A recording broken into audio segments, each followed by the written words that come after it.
Hello, everyone, and welcome to the YouTube edition of Political Debrief. I'm your host, Joshua Oliverio.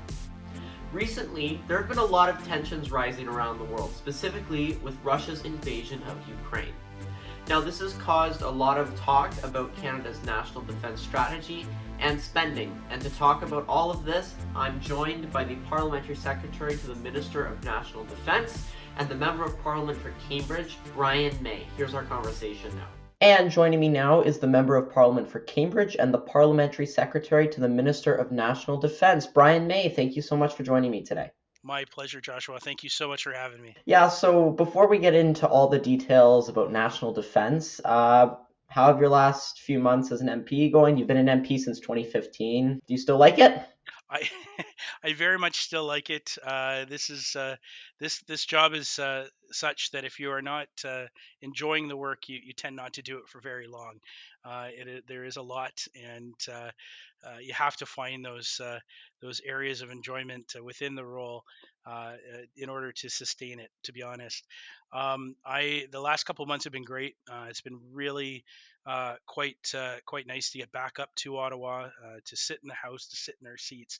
I'm very grateful and very thankful for the online formats that we had to allow us to continue Parliament during the pandemic. But I have to admit, I really do appreciate seeing my colleagues and working with them one-on-one on a daily basis. Did you want to be an MP when you were, 13 or 14? How did you get to the decision of I want to become an MP? Yeah, no, my pathway to politics is it might be a little unique.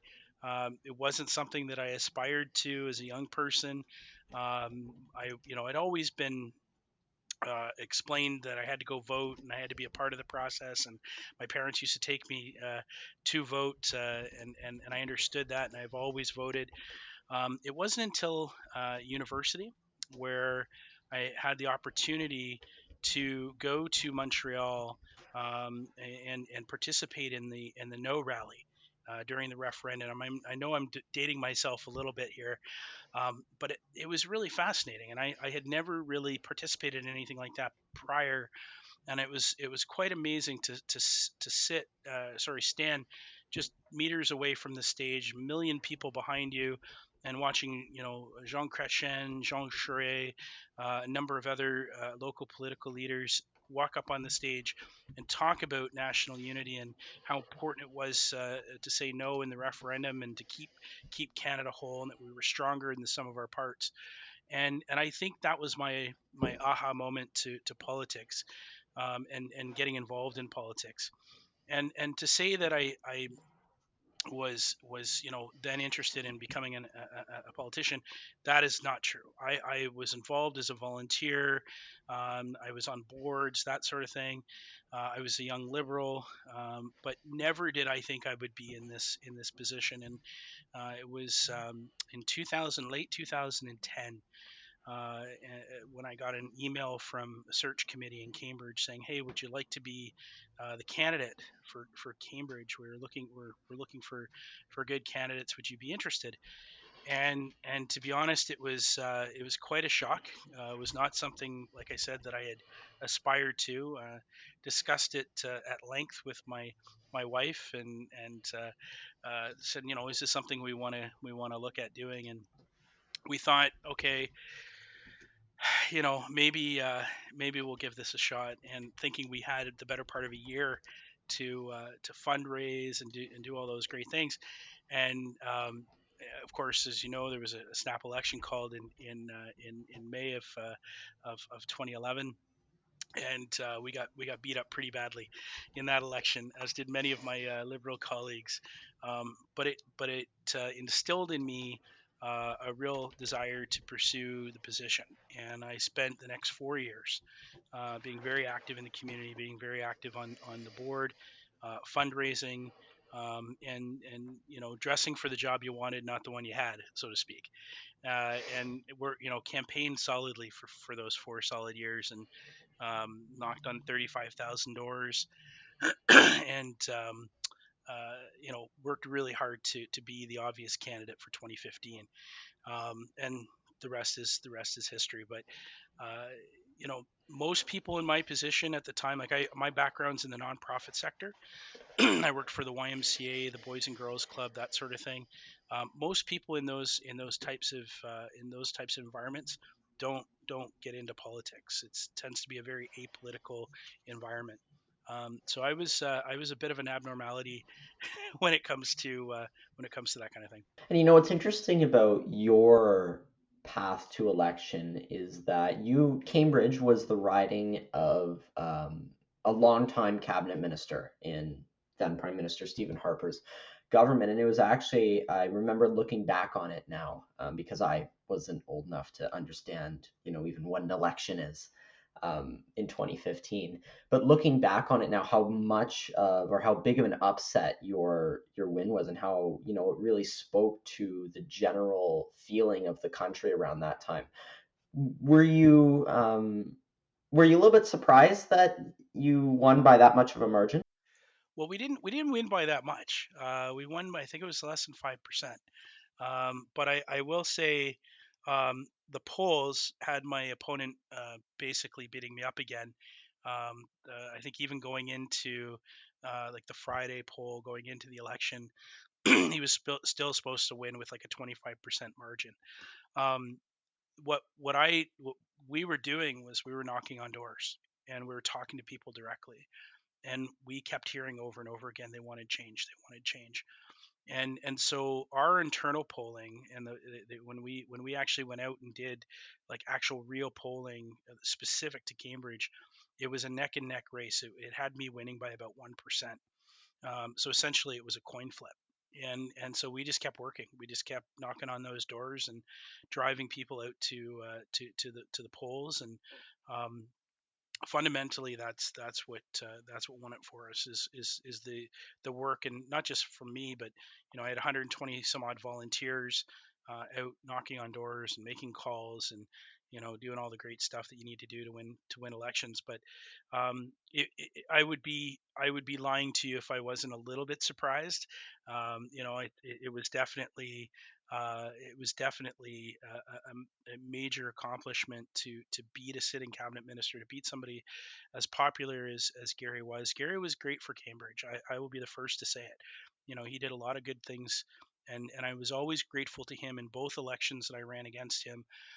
That we always kept it above the belt. We always kept it not. We didn't make any of it personal. It was always about policy. It wasn't about the individual.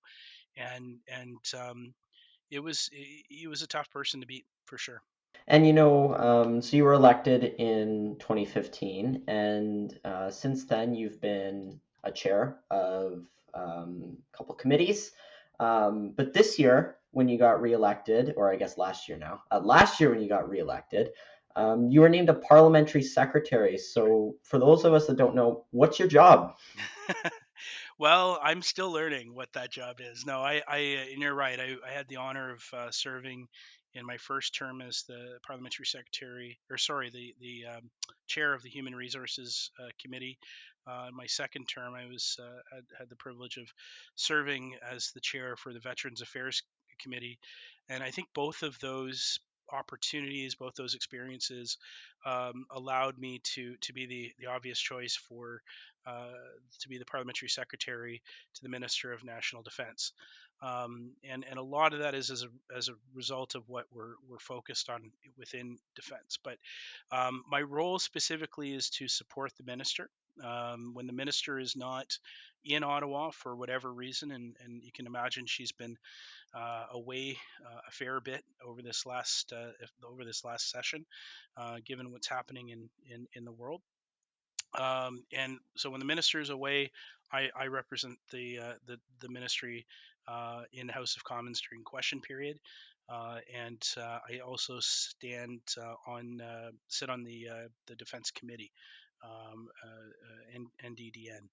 And so the work that we do obviously is to continue moving forward on the minister's mandate letter, which is extensive. I don't think we have enough time to go through all of it today, um, but it's a really fascinating role, and I think that One of those ministries that obviously garner a lot of attention when it comes to the federal government.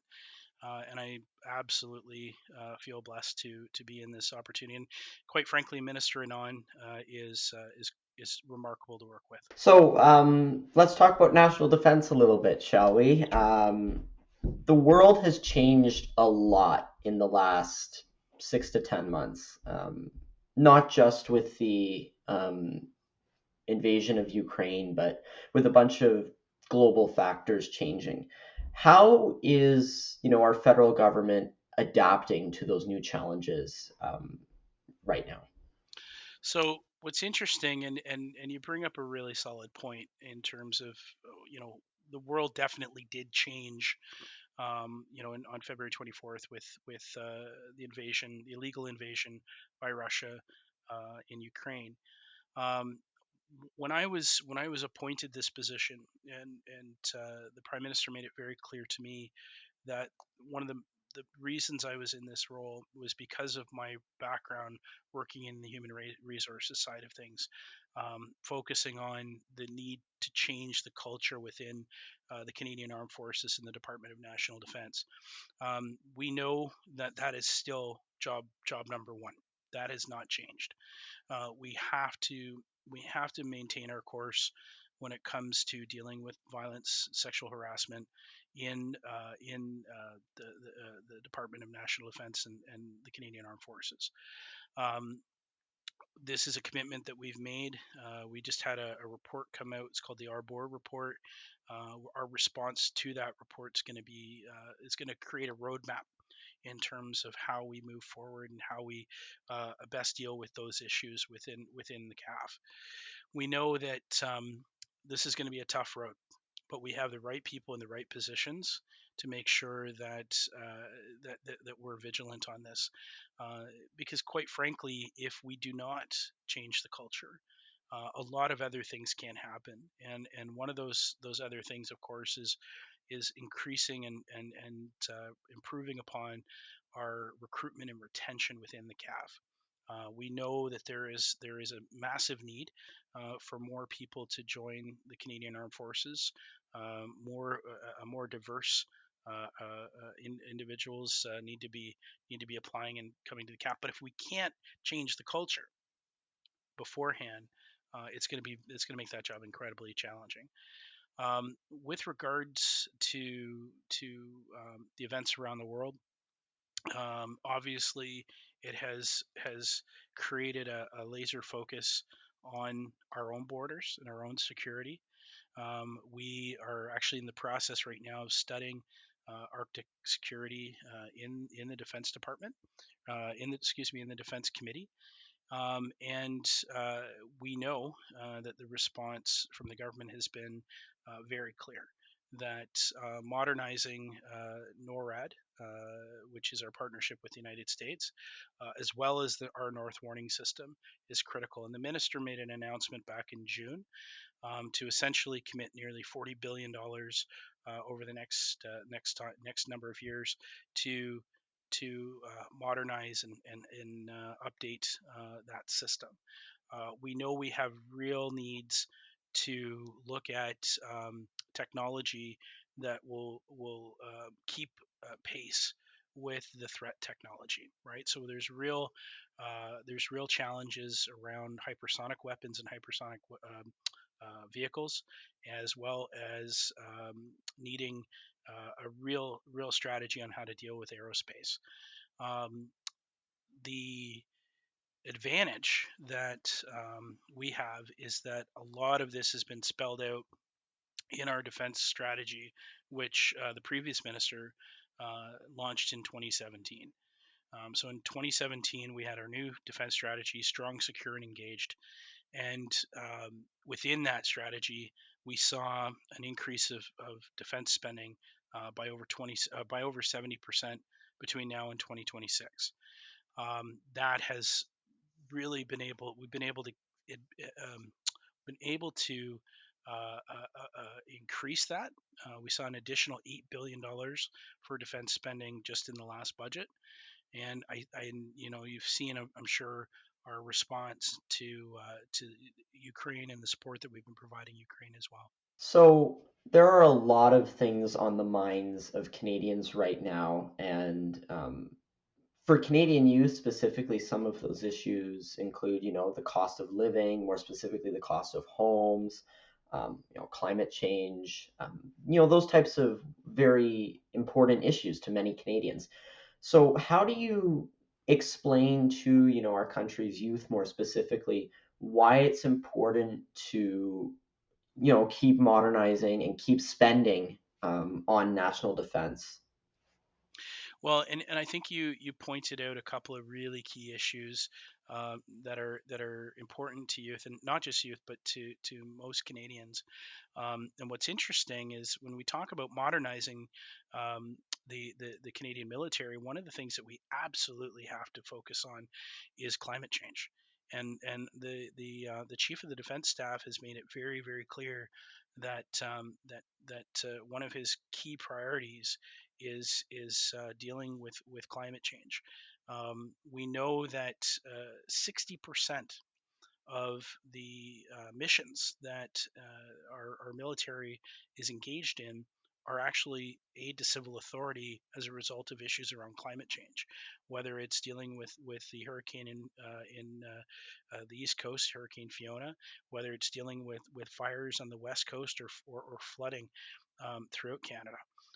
These issues, these climate emergencies, are increasing significantly year over year, and the military, which is supposed to be the last resort to bring in the military for these things, are being called in time and time again. So the top general in General Air is keenly aware of this and recognizes also that the number one emitter of carbon in any department across Canada is national defense and is defense. So we absolutely need to modernize. We need to look at the structures that we have across the country. How can we do a better job? So we're talking about when we're talking about modernizing, a lot of it has to do with our fight against climate change as well. You talked about housing. This is easily, as a member of parliament, going all the way back to before I was a member of parliament, going all the way back to 2011. The number one issue that I've been speaking to is housing and housing affordability, affordable housing. We absolutely need to be able to focus on that as well. This is also a problem within the military. We know that housing, or the lack of military housing, is one of the reasons we lose members. That we see people moving off into the public sector because of the housing situation, or because of the need to move from one end of the country to the other, and the costs associated with that for a family. So you can imagine if you were in, Cold Lake, Alberta, stationed up there at the wing in Cold Lake, Alberta, and you've now just gotten marching orders to move to Ottawa. You can imagine you sell your house in Cold Lake, Alberta, and now you've got to buy a house in Ottawa. You can imagine the difference between those two scenarios and how much of a challenge that is to be able to require that of our armed forces, and because they move their families, right? So we recognize that is a critical issue. The National Housing Strategy, which was launched in 2017, has in fact done a great deal to focus on the issue of subsidized or affordable housing. And Cambridge is of course right in the center of that. We've built 175 Hespeler Road, which is an affordable housing apartment building. We're in the process of building 195 Hespeler Road, which is two buildings, one which is going to be market rent, and the other one is going to be subsidized housing, right where the old Satellite Motel location used to be. So your Cambridge listeners will know where that is. We've also spent significantly on renovating the co-ops in our riding, as well as doubling the size of Kirkwood Apartments in Ayr, which is a affordable housing for seniors. Um, to answer your actual question, we need to be able to walk and chew gum at the same time. We need to be able to focus on these issues of affordability, climate change, but also recognizing our part and responsibility in securing our borders, and specifically securing the north. A lot of people, I think, woke up after the invasion in Ukraine and looked at a map and realized we share a border with Russia, and recognize that the need to make sure that we have a very clear sovereign claim to the north, and the ability to defend that is critical. Another important thing to consider when we're talking about national defense is spending. It costs a lot of money to operate the Canadian Armed Forces, and we see it in the US as well, where it's the biggest line item on the US budget.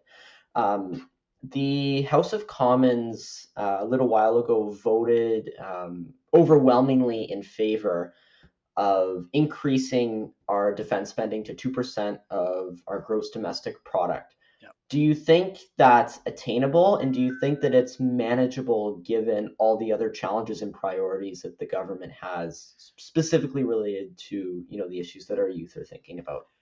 Yeah, no, and this is we hear this a lot about the 2% number. I have to be honest with you. The 2% is a very arbitrary amount. This is our NATO contribution, that what we're talking about. And quite frankly, um, Canada contributes in ways, significant ways, that don't really calculate the same way as maybe sending tanks or equipment or whatnot. um, I'll give you a perfect example. So 33,000 troops, Ukrainian troops, were trained through Operation Unifier, which was a Canadian-led mission in Ukraine, since 2015. 33,000 troops. So many of those people that are fighting back the Russian forces were actually trained by Canadians. We have, of course, had to suspend that when the war broke out, but we've actually started it up again in the UK. So we actually have troops right now in the UK, training troops from Ukraine. They're being shipped to the UK, trained, and then shipped back. This is, how do you put a price tag on that other than the obvious, labor associated with that? But we are increasing the spending. We had dropped below 1% under the previous government for a whole bunch of reasons. We are up, I believe, now up over. Don't quote me on this, but I think we're up over 1.5%. The other aspect of that, which is a real challenge, is it's not a set amount of money. It's 2% of our gross domestic product. Well, if our gross domestic product skyrockets over the course of a year, which, by the way, over the last couple of years has been, all of a sudden that number of the contribution starts to drop, right? Even though we're actually spending more, we're spending significantly more within the defense side, but it doesn't show up because it's a smaller of the whole, right? Does that make sense? Yeah, and I really appreciate the clarity and the explanation there on where the government stands on that. To wrap up, I want to ask you a couple kind of rapid fire questions, if that's Oh, okay with you. sure, let's go. They're not too terrible. So you mentioned at the beginning of our conversation that you like being in Ottawa, but that you appreciated having the ability to work from Cambridge or wherever in the country you are. There's a lot of talk right now around Ottawa about whether to allow MPs in any way or in like a more limited way to be able to vote and participate in House of Commons proceedings when they're not in the House. Where do you stand on that, and how do you think that Canadians in general would feel about all this type of virtual working for our MPs? So I listen. I am very grateful for the virtual options that were created very quickly for us. The folks involved in that have not been praised nearly enough, because it allowed us to continue to do our work. That being said, I worked really, really hard to have a seat in that house, and I don't take that lightly. And I don't think most of my colleagues take that lightly across party lines. I think that they want to be in their seat. They understand the role and responsibility that has been offered to them. And we know that we are only here, we're not here for a long time. We're here to do the job. We're caretakers of this role. That said, I I am very grateful. As you know, we were supposed to do this interview last week, and I was not feeling well, and I was able to still stay connected to the house. I was still able to vote electronically and not expose my colleagues to the cold that I was suffering from. Right? That ability, that technology, to allow us to continue to represent our communities, despite the circumstances, whether it's you're pulled away for health reasons or you're pulled away for work related issues, or maybe a family issue, you're still able to represent your community. You're still able to make sure that your vote accounts. I hope that stays. I really do. I think that, let's focus, let's deal with those that might be abusing it, but I really do hope that stays. I think it adds to the democracy of Canada, and I think it really does give us that flexibility, to be more efficient in our work. And you mentioned at the beginning of our conversation as well that you didn't want to be an MP when you were, 12, 13, 14. Is there anything specific you wanted to be when you grew up when you were 12, 13, or I 14? want to be the starting center for the no, I'm just kidding. No, I honestly, my goal, and I had sort of achieved it, I guess. I wanted to go to the University of Waterloo, follow in my father's footsteps, take applied health sciences, recreation and leisure, which is what my degree is in, and I wanted to work for a municipality to be the director of parks and recreation. I ended up going a bit off from that, worked in the nonprofit sector instead. Like I said, for the YMCA and the Boys and Girls Club. I was one of those unique people that knew what he wanted to do when he was 12. And like I said, this was presented to me. This opportunity was offered, and it wasn't something that we had been, lobbying for. But I am so grateful for the opportunity. I'm so grateful for my wife, who is allowing me and continues to allow me to do this job, because there is a sacrifice. I didn't get to walk around with my daughter and trick or treat last night. So, there are sacrifices that we have to make, but it is, I'm eternally grateful for the people of Cambridge that have continued to support me in this role. And last question, you can take a little bit longer on this one if you want. Sure. What is one piece of advice or one message that you'd like to give to Canada's youth? Take advantage of the power that you have. And what I mean by that is I'm sure you know this, but young people do not vote. And when I say young, I'm talking about 18 to 25, 18 to 30. They don't vote. And there are exceptions, right? Like yourself. I have never met somebody in your age bracket that is so engaged in the political process. And so there are exceptions. But and I have had many that have supported my campaign, but they're the exception, not the rule. And whenever I go to a high school and I get the opportunity to speak, I often talk about the power that they leave on the table. You hear often, like, young people say, well, I don't vote because they don't really talk about what I want to hear. They're not really talking about the things that I'm concerned about. My response to that is, because you don't vote, right? You don't vote. The politicians are less likely to be concerned with what your thoughts and concerns are. And I guarantee, if youth in this country decided en masse to get out and vote, instantly two things would change. One, we would elect people that have a focus on youth, that recognize the need to support youth, and two, we would have instantly every other politician would focus in on that. It's a voting bloc that just does not take advantage of the opportunity that they have. And I meet so many engaged, so many youth that have a ton to contribute to the process, and to ideas about how our country could move forward.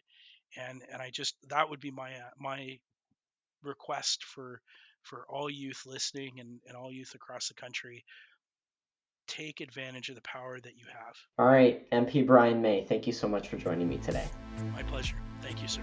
And that's it for the video edition of the Political Debrief podcast. Thank you so much for watching. As always, you can listen to the audio edition on the go by subscribing to Political Debrief wherever you get your podcast. Those links are down below. As well, if you're interested in checking out our website at politicaldebrief.com, we have a blog post dedicated to this episode where you'll get some links to learn more about the issue of national defense and about MP Bryan May. As well, you can follow me on Twitter at Josh Oliverio and the show on Instagram at Political Debrief Show. All those links, once again, are down below. Thanks again for watching, and I look forward to seeing you on the next episode.